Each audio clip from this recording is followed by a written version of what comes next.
Olá, bom dia.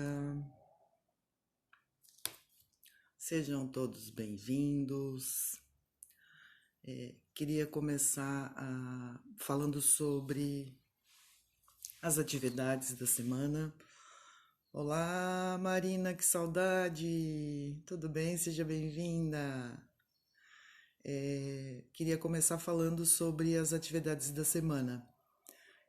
Toda segunda-feira, às 9 da manhã, eu faço uma live sobre assuntos diversos direcionados à educação.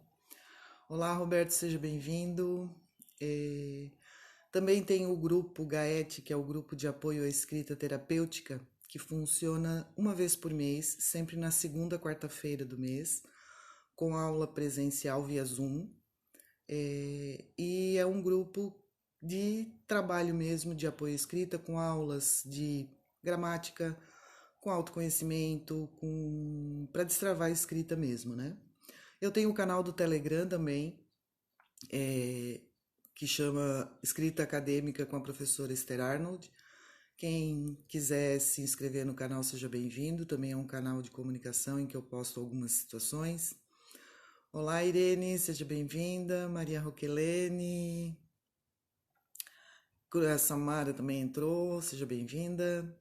E o tema de hoje, na verdade, é crenças, o que são crenças limitantes, né? 5 crenças que te impedem de. Eu tinha colocado aqui o comentário, o... não ficou salvo. Deixa eu fixar o comentário, quer dizer, o tema. Então, 5 crenças limitantes que te impedem de estudar. Então, bora lá para o dicionário para ver o que é crença, né? Olá, Tayane, seja bem-vinda. Saudades, Ana Rita, todos que estão, sejam bem-vindos. E aos que assistirem essa live na reprise pelo IGTV ou pelo YouTube, também sejam todos bem-vindos e bem-vindas. Vamos lá. Crença limitante. O que é crença limitante? É um processo mental ou atitude de quem acredita em pessoa ou coisa. Então, olha só. Como é que a gente passa a acreditar nas coisas? Por meio dos nossos modelos. Quem são os nossos modelos? Nossos pais, professores, né? Quando a gente nasce, é o seio familiar, então são os nossos cuidadores, né? Quem tem pai e mãe, responsável, avó, avô, tio, tia, enfim. São essas pessoas que servem como nossos modelos. E aí eles têm falas que a gente acredita como verdade. E aí o que passa a ser uma crença limitante? É o resultado da interpretação negativa das experiências que a gente vive. Olha lá.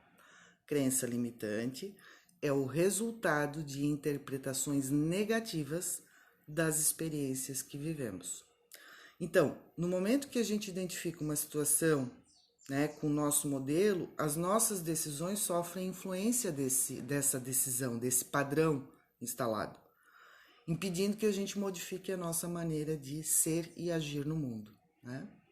Então, crença limitante, é o resultado, como falei, dessas experiências negativas em que a gente acredita, a gente vive e a gente passa a se posicionar no mundo com relação a isso. Então, olha só, eu anotei aqui N frases que a gente ouve desde que a gente nasce. Você não faz nada direito. Será que eu não faço nada direito?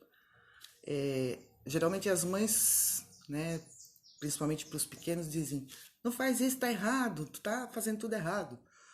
Só que a criança está aprendendo.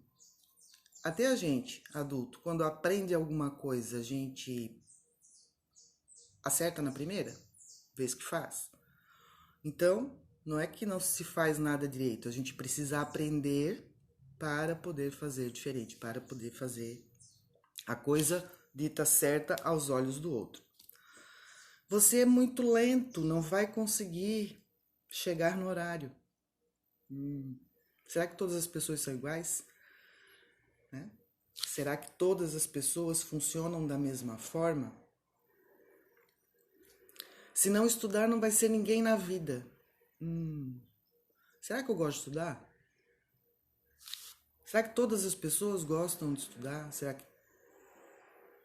E também tem a questão de onde eu nasci, né? Se as pessoas com quem eu convivo são pessoas mais humildes, que têm trabalhos dignificantes, mas que não têm muito dinheiro no final do mês, é um salário mínimo, então não estudou e aí por conta disso automaticamente fala para o filho, se tu não estudar, tu vai ser igual a mim, não vai ter nada na vida. Então a criança já cresce com essa crença limitante de que por mais esforço que ela faça, se ela tem a mãe ou o pai como modelo, ela vai ter problemas.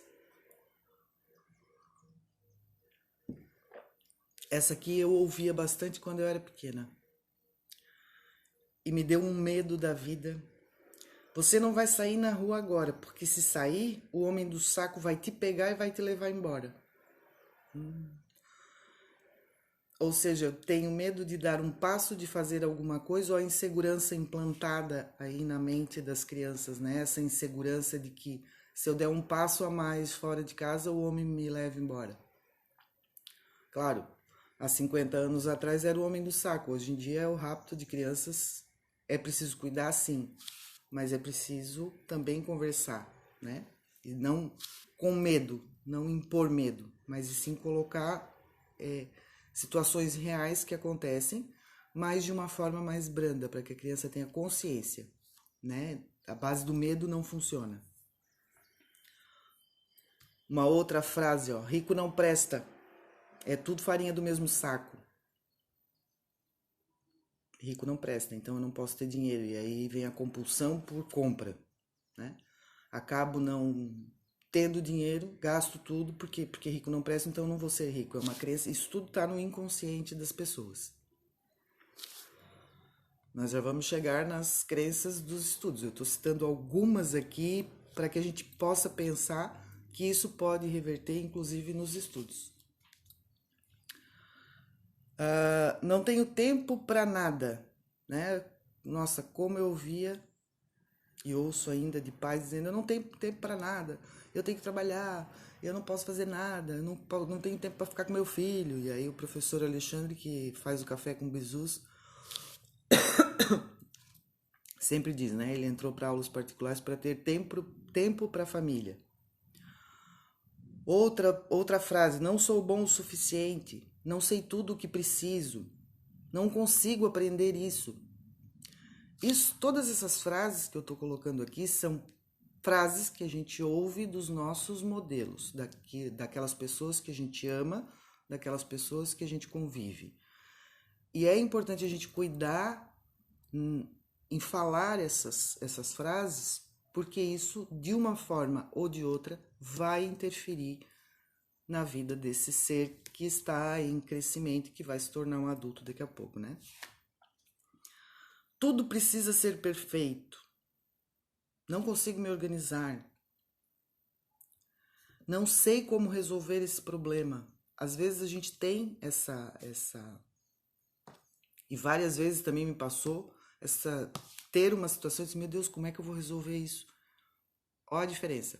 Como eu vou resolver isso? Ou eu não sei como resolver esse problema. Então a forma como eu falo é diferente. E aqui vai uma situação muito importante, porque o povo brasileiro, não sei se outros povos são assim também, mas como sou brasileira, né?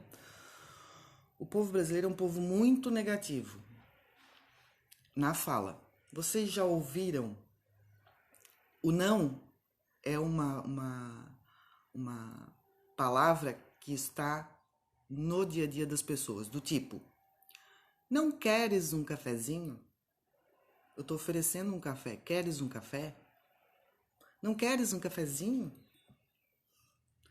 Não queres ir no shopping hoje à noite? Oh, não queres começar a fazer comida que eu tô com fome?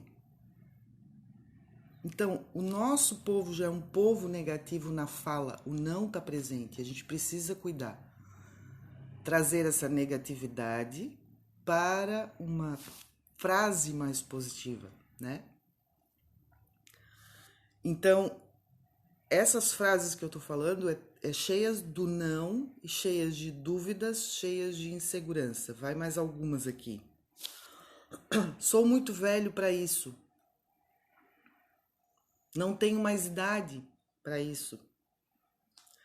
Uma outra frase muito comum é melhor dar do que receber. Daí a gente não consegue receber. Quanta gente, e aí, né, vai entrar no mundo de aulas particulares, ou ser empreendedor, fazer revisão, no meu caso, da aula particular, e muitos outros empreendedores não sabem cobrar. Por quê? Porque é melhor dar que receber, então não sei receber.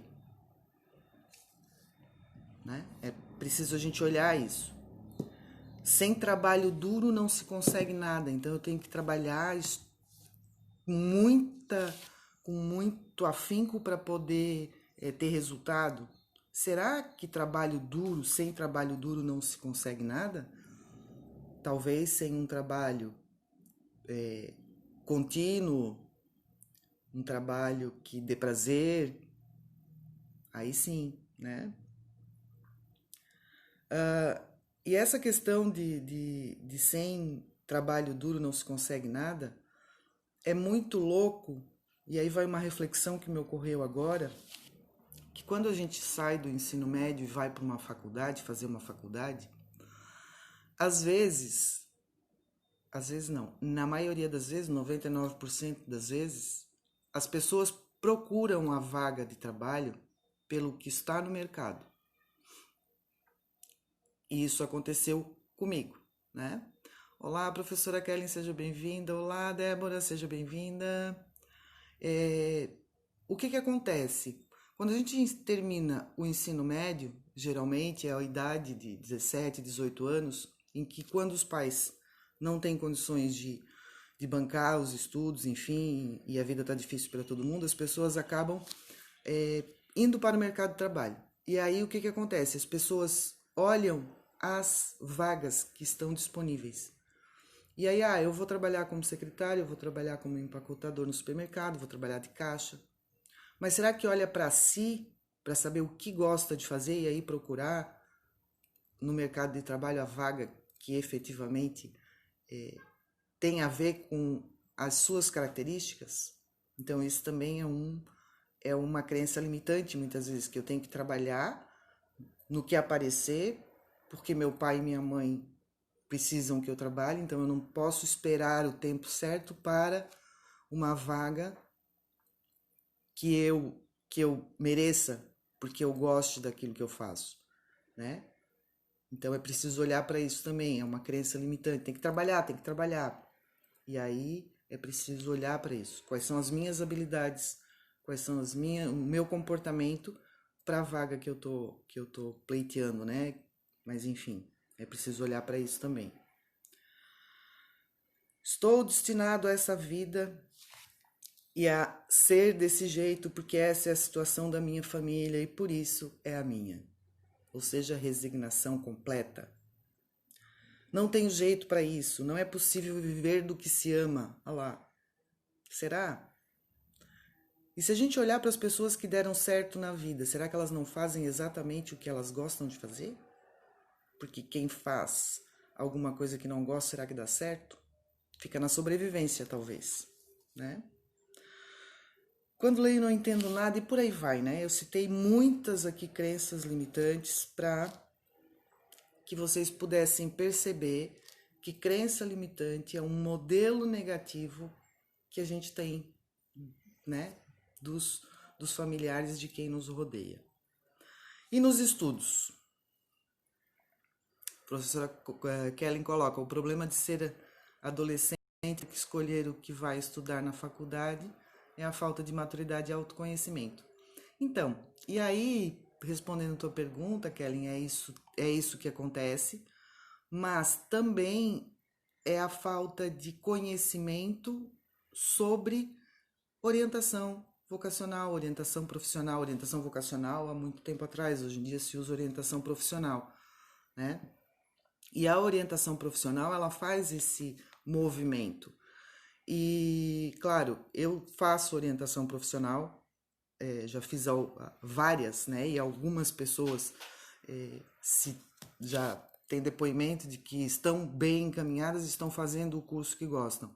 Porque não é chegar na internet e procurar um curso de, né, um teste vocacional e fazer e achar que é isso. Precisa todo um estudo, né? Fazer uma recuperação do que a pessoa fazia quando do que ela brincava na infância. A gente esquece da infância e o que a gente fazia na infância é o que a gente vai fazer no futuro. Eu, quando era criança, eu adorava dar aula. Adorava. E o que eu faço hoje? Eu dou aula, faço revisão de português, enfim. Então, às vezes, eu fui e fiz vários cursos, vários. Mas onde é que eu tô? Justamente no que eu brincava lá na infância. A gente não olha para a infância. Então, aí uma dica para os pais, né? Muitas vezes as crianças dizem: o que eu vou fazer? O que eu vou ser? Não sei o quê. E aí o pai é médico, ou a mãe é professora de matemática, né, professora Kelly? Aí a filha segue o modelo do pai, segue o modelo da mãe. E muitas vezes não dá certo. Por quê? Porque não tem competência, não tem habilidade para fazer, para ser uma professora, ou para ser um advogado, ou para ser um médico, né? E aí, ou então entra naquela situação de, eu vou fazer o curso, e muitas pessoas fazem isso de qual é o curso que está dando dinheiro? Agora é tecnologia, né? Porque agora entrou pandemia, então todo mundo é tecnológico, né? Aí a tecnologia está dando dinheiro, então eu vou para lá porque está dando dinheiro. Mas será que é o que a pessoa gosta de fazer? Ou será porque é uma crença limitante que precisa ter dinheiro para não passar dificuldade? E às vezes, né? Temos muitos exemplos de pessoas que trabalham em empregos humildes e são muito felizes. Por quê? Porque fazem o que amam. É por aí, né? A professora Kellen coloca, aí acaba escolhendo aquilo que é mais fácil na visão deles ou o que paga mais no mercado. Exatamente, ao invés de fazer o que lhes dá prazer. Exatamente. Então, bora lá pro estudo. Diante de todas essas crenças limitantes que eu passei aí para vocês, umas, e são 5, tá? São 5 crenças limitantes que eu elenquei aqui. Eu não quero, eu não posso, eu não consigo, eu não gosto e eu não sei. Vamos falar das 5. Mas a primeira delas eu queria começar com um eu não consigo, tá? A primeira coisa que a gente precisa fazer é olhar para a nossa fala, para os nossos pensamentos, né? Porque muitas vezes não acreditamos que falamos algo negativo, mas na maioria das vezes pensamos e é a mesma coisa. Eu não sou uma pessoa negativa, eu não falo nada. Pensa, é a mesma coisa. Pensou, já é como se materializasse esse movimento do negativismo. E somos, querendo ou não, pessoas negativas. Chega perto de uma pessoa e diz: e aí, tudo bem? Aí a pessoa: tu não sabe, aconteceu isso, aconteceu aquilo outro, porque meu filho, porque eu tô com dor aqui, dor ali, dor acolá. Que positividade tem aí nessa conversa? Então, pensa que as nossas relações já nos levam ao negativismo. E aí, indo um pouco mais além, pessoas que têm problemas depressivos, com esse negativismo vai para onde? Vai sair do buraco ou vai se enterrar mais ainda? Então a gente precisa olhar para a nossa comunicação, né?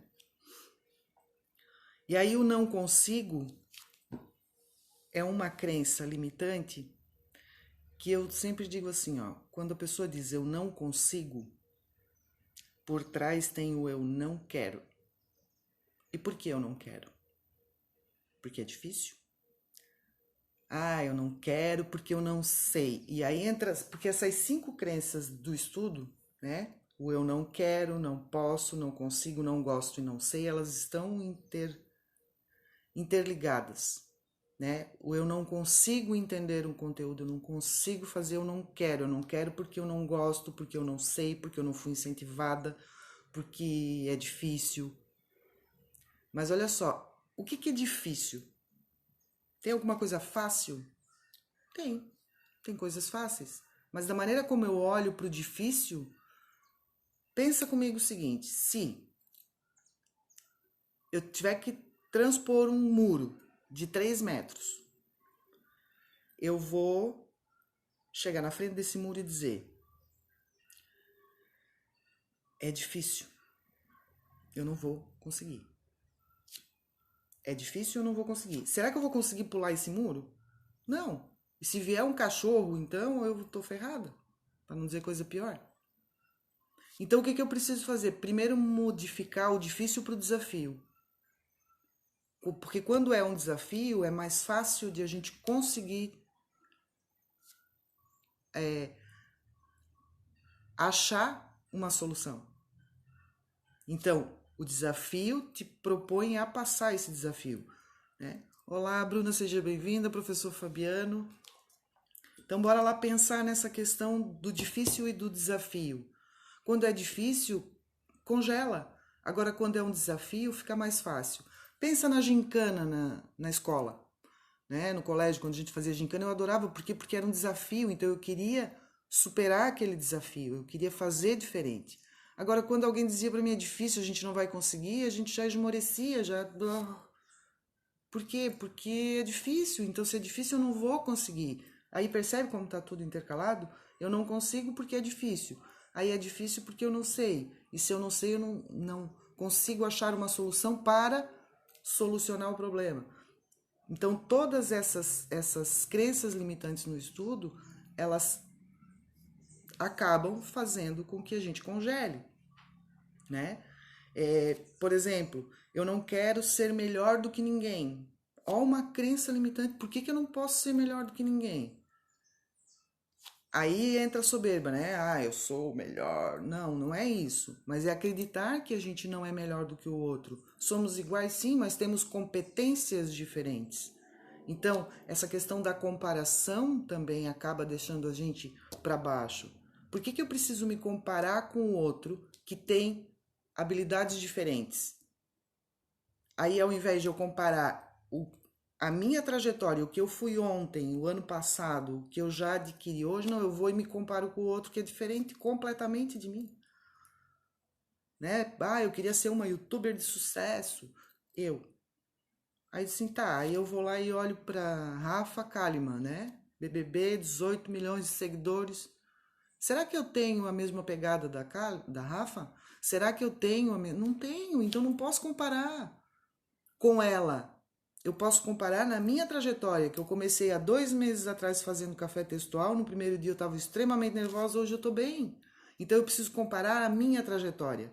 E aí sim ver evolução, né? Ó, eu não posso falhar. Tô falando dos 5, né? Das 5 crenças limitantes do estudo. Então, eu não posso ser melhor, eu não quero ser melhor do que ninguém. Por que não? Eu não posso falhar. Perfeição. Por que eu preciso ser perfeito? Ainda há pouco no café com bisus do professor Alexandre, ele estava falando e eu ainda coloquei: feito é melhor que perfeito. Por quê? Porque fazendo a gente consegue ter experiência sobre e achar a falha, erro, porque erro e acerto vai depender do mindset da pessoa. O que é certo para mim pode ser errado para ti, enfim. Né? Então, é preciso a gente pensar sobre isso, né? O que é certo, o que é errado. Não, é falha. O que eu falhei nesse processo? Então, eu preciso melhorar. E aí sim olhar para a minha trajetória e não me comparar com o outro, né? Professor Fabiano, bu também, professor. A Ana Rita coloca: o difícil exige persistência e determinação. E é legal, Ana Rita, trocar o difícil por desafio, né? Desafio a gente encara, o que é difícil geralmente trava. A Irene colocou: excelente reflexão, professora. Seja bem-vindo, professor Alexandre. E feito é melhor que perfeito, exatamente, né? Então eu não posso falhar nunca. Não, eu posso errar, porque é errando que se aprende. Alguém já fez alguma coisa pela primeira vez e fez certo? Sorte. Aí vem a questão da sorte. principalmente em jogo, né? Nunca joguei canastra, aí a pessoa me ensina, eu vou lá e ganho de todo mundo. Mas na segunda, porque daí eu já vou pro racional, né? Então a gente precisa olhar para essa questão da falha, né? O que é falhar? Falhar é aprender a fazer a coisa certa. Então feito é melhor que perfeito, né? A perfeição, ela vem com a experiência, né? Será que hoje eu reviso um texto como eu revisava 20 anos atrás? Será que hoje, eu dando uma aula para um aluno que precisa de um auxílio no TCC porque não consegue escrever, eu não sou melhor do que há 20 anos atrás? Com certeza, porque todos os dias a gente aprende, né? Não consigo entender, a terceira crença limitante, não consigo entender, o não consigo, não quero por quê? Porque é difícil, e o que é difícil eu deixo para depois, procrastinação. E aí o que que acontece? Eu não faço. Eu não invisto meu tempo no que é difícil, não consigo entender, não consigo, não quero, né? Então sempre atrás do não consigo, percebe. Na fala das pessoas que vivem aí contigo, né? Não consigo fazer isso, não consegue ou não quer. Aí não quer por quê, né? Porque daqui a pouco a gente vai falar de como sair desse lugar, né? Como sair desse movimento. Quarta crença, eu não gosto de estudar. Por quê que não gosta? Porque o pai não gosta? Porque a mãe não gosta? Porque o cuidador não gosta? Ó, o modelo, a gente tem que lembrar do modelo, né? Estudar, por exemplo, meu pai, eu tenho 3 graduações, 5 especializações, estou na sexta e um mestrado. Meu pai sempre disse para mim assim, para que tu estuda, minha filha? Para que tu estuda tanto, minha filha? Eu falei, porque eu gosto de estudar. Se eu acreditasse nele, para que estudar tanto? Eu simplesmente pararia, não estudaria mais, não. Claro, não preciso do título, eu não preciso do, do certificado, mas é importante a gente ter, principalmente no mundo acadêmico que cobra muito isso da gente, né? Mas eu gosto de estudar. E aí já se parou para se perguntar por que não gosta de estudar, se não é uma crença limitante, porque às vezes pode não ser uma crença limitante, pode ser porque a pessoa não gosta mesmo. Ela gosta de coisas mais práticas, não gosta de ler, não gosta de entender. São pessoas diferentes. Mas às vezes é uma crença limitante que vem de um pai, de uma mãe, para que estudar? Vai para o mercado de trabalho ganhar dinheiro, que é mais fácil. Né? Isso a gente ouve bastante. O professor Alexandre coloca aqui, feita é melhor do que perfeita. Exatamente, errar faz parte de qualquer processo de aprendizado. Não consigo entender é cômodo, claro. Né? O não consigo entender é muito cômodo, não consigo entender. Por quê? Porque exige esforço da minha parte para que eu consiga fazer diferente. E a questão do eu não sei, né? Eu não sei explicar o que eu li, eu não sei o que estudei, eu não sei. O eu não sei também se coloca num lugar muito cômodo. Se eu não sei, eu também não vou fazer esforço. Aí lembra da crença, é difícil. Se é difícil, eu não consigo transpor. Mas se é um desafio, quem sabe? Então, às vezes, a gente precisa falar para o outro, né? E aí, hoje em dia também tem, e aí uma dica para pais e professores particulares, enfim, a questão da gamificação, né? A professora Tânia, que fazia o 4K2 conosco, ela usava muito essa questão do prêmio, né? Se conseguir fazer, eu te dou um sorvete, uma bala, enfim, ou um filme para assistir, essa é uma forma de gamificação, mas a gente tem que olhar também para isso, para não ficar nessa questão do faz isso eu te dou aquilo, né? E aí entra numa outra seara, mas é importante a gente olhar e fazer essa questão da gamificação. Se conseguir fazer isso aqui, é importante porque tu vai ganhar isso, tu vai ter o prazer de fazer essa outra questão. Então a gamificação é bem interessante. Olá, Danizinha, seja bem-vinda. Naila também seja bem-vinda. O professor Alexandre coloca, não gosto de estudar ou não sei estudar. Sim, e aí por conta do não sei a gente acaba não buscando as respostas que a gente precisa, né? E aí, uma dica para vocês de como identificar essas crenças limitantes, porque às vezes a gente vive no automático e acaba não se dando conta, né? Dessas questões. E aí a gente precisa olhar os pensamentos, né? Anotar os pensamentos. Tem um caderninho, anota. Não gosto de caderno, não gosto de escrever. Anota no celular, bloco de notas. Anota os pensamentos, observa, porque muitos deles a gente consegue transpor, né? Sair do negativo para o positivo. Eu não consigo.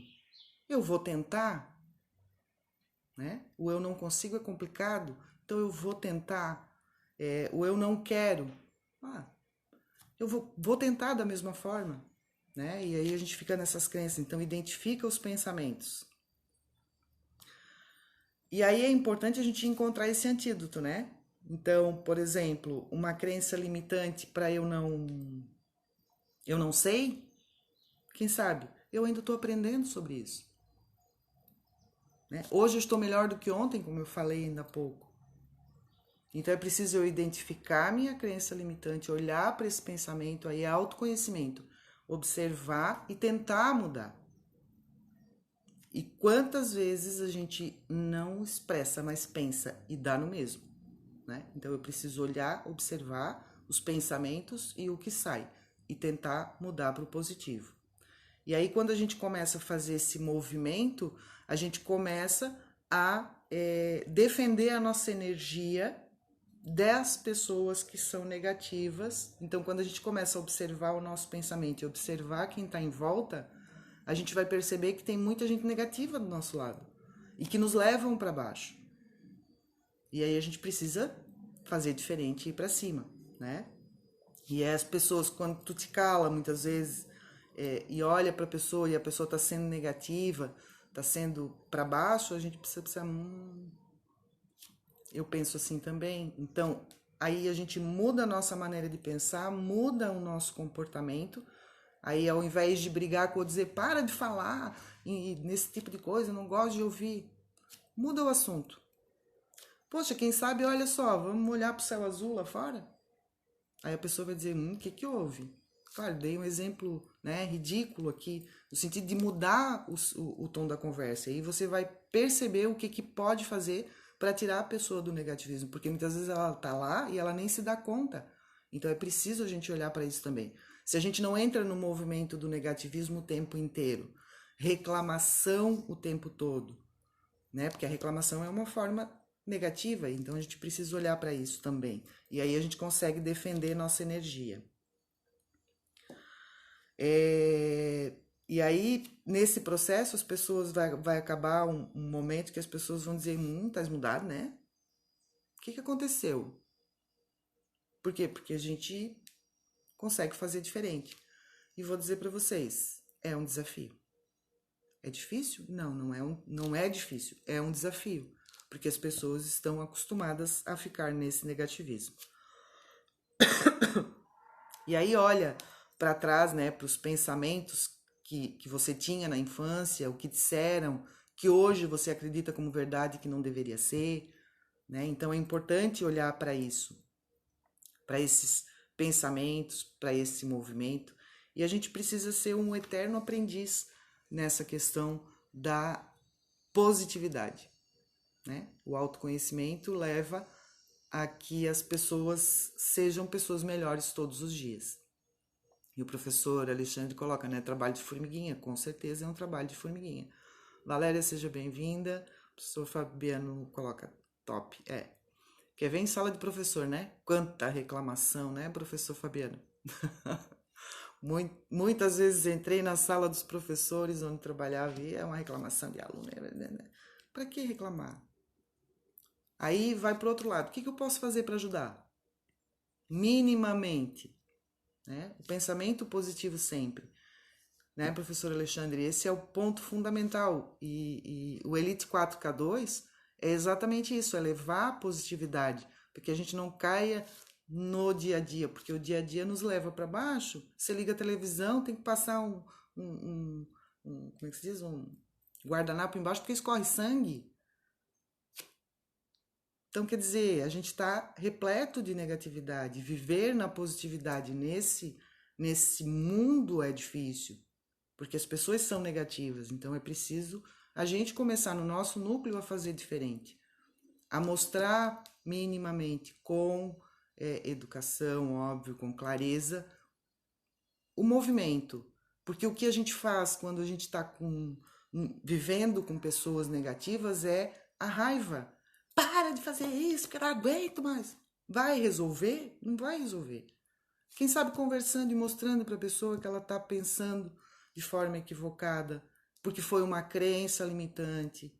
Então, isso tudo modifica, inclusive em sala de aula, né? Quantas vezes a gente fica com raiva, e eu já fiquei, com raiva de aluno porque o aluno não entendia. Eu digo, meu Deus, eu não posso fazer isso. Eu preciso entender por que ele não está conseguindo chegar junto com os outros. Porque talvez ele tenha uma crença limitante, ou porque talvez ele tenha uma dificuldade efetiva, ou porque talvez ele precise de mais tempo, porque todo mundo é diferente. Então ele precisa de um tempo maior para assimilar. E quantas vezes eu saía de sala de aula, voltava na semana seguinte, e aí um aluno dizia assim, professora, sabe aquele conteúdo que tu ensinou semana passada? Ontem que caiu a ficha. Eu digo, Então percebe como as pessoas têm diferentes momentos? E isso tudo está ligado muitas vezes a uma crença limitante que eu tinha, que todo mundo tinha que entender da primeira vez que eu falava. E não era assim, porque cada um... Então é uma crença limitante que temos e que a gente precisa cortar todos os dias um pouquinho, né? Gente, estamos com 36 minutos de live e geralmente minhas lives são 30 minutos, mas hoje o assunto é bastante interessante, né? E eu queria deixar um exercício aí para vocês, que é escrever sobre suas crenças limitantes. Parar e pensar 5, 10 minutos sobre quais são suas crenças limitantes e o que pode ser modificado aí. É um desafio. Porque muitas crenças limitantes estão assim enraizadas, sabe? Para arrancar vai ser um desafio, mas é possível. Tentando ser cada dia mais positiva, né? E eu vou dizer que sou negativa também, sim, como todo brasileiro, mas eu tento todos os dias fazer diferente, porque é um desafio diário. Gente, muito obrigado por estarem comigo nessa live de hoje. Desejo a vocês essa última semana de novembro, uma semana maravilhosa. Cuide-se, o Covid tá aí, ele não tá brincando, tá deixando muita gente ruim. O professor Fabiano publicou um artigo sobre isso. Gostei da ideia. Vamos fazer um artigo junto, professor? Já é. Tamo junto. Crenças limitantes de professores, por exemplo, sei lá. Tamo junto. Verdades absolutas devem ser questionadas e reavaliadas. Com certeza, professor Alexandre. Às vezes, porque tem aquele cabeça dura também, né? Que o certo é o dele e ele não aceita verdade de ninguém. E às vezes a gente precisa pensar. E aí entra uma outra questão bastante interessante, que é a humildade, né? De perceber que o outro pode ter razão, que eu não tenho toda a verdade e verdade absoluta. Gente, foi um prazer falar com vocês sobre crenças limitantes. Se quiserem deixar comentários aí depois pra gente conversar um pouco mais sobre isso, que eu puder ajudar, certo? Uma boa semana, um grande beijo, cuidem-se e até segunda-feira que vem com mais um café textual às 9 da manhã. Grande beijo, tchau, tchau.